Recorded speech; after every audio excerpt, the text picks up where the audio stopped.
Well, we wanted to play you something else off our new album, and I promise this is the last slow song, but I know you're going to appreciate it. So, I think every musician in Winnipeg has to have some kind of day job as well, and that's just the reality of life. My day job's a little different than others. I'm a labor and delivery nurse, and I deliver babies here in Winnipeg. Yeah, right? New life. Congrats.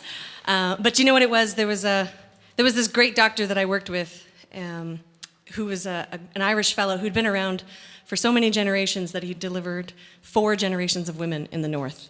And he was absolutely terrifying to all the new nurses. He would come into a room, and his shuffling feet and posture would sit low, and his eyebrows would precede him into a room.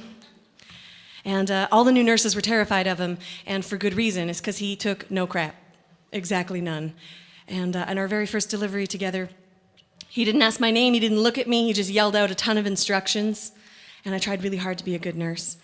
And then at the end, he reached across, and this baby was well, and the mom was well, and finally he noticed there was another person in the room, and he reached for my name tag, which was on a pull cord, and he dragged it towards himself, and he looked at it, and he said, Emma, a daughter of the Emerald Isle, will get along fine.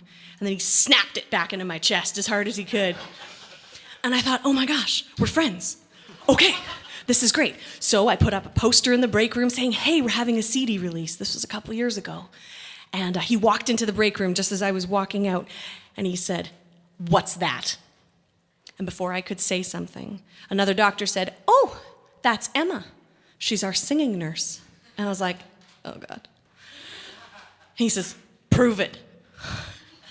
Well, I'm not going to start singing right there wearing my green scrubs. So I had my phone in my back pocket, and I had my headphones, and I was listening to mixes from our new album. So I sat him in a chair, and I plugged him in. And for 6.5 minutes, there were no signs of life except for a tapping foot and eager eyebrows. He was an incredible guy, and he and 30 of his family members showed up unbeknownst to us at our CD release, filled all the front rows, and continued to show up for us again and again. And he loved to come to the unit and quote Irish poetry to me and show me YouTube videos, and always while somebody was saying, Dr. McCarthy, could you please come for delivery? And he'd say, but do you know the one that goes like this?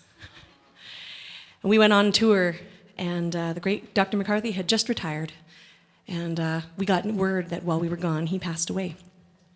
And it was very much on our hearts because we wanted to be there for him and for his family the same way they had been there for us. And so I said to Dale, could we write a fiddle tune in honor of the Irish doctor in a Canadian way? So this is McCarthy's, and it's dedicated to everybody who is mandated tonight, who is working tonight, and to all the people who were loved and touched by Dr. McCarthy.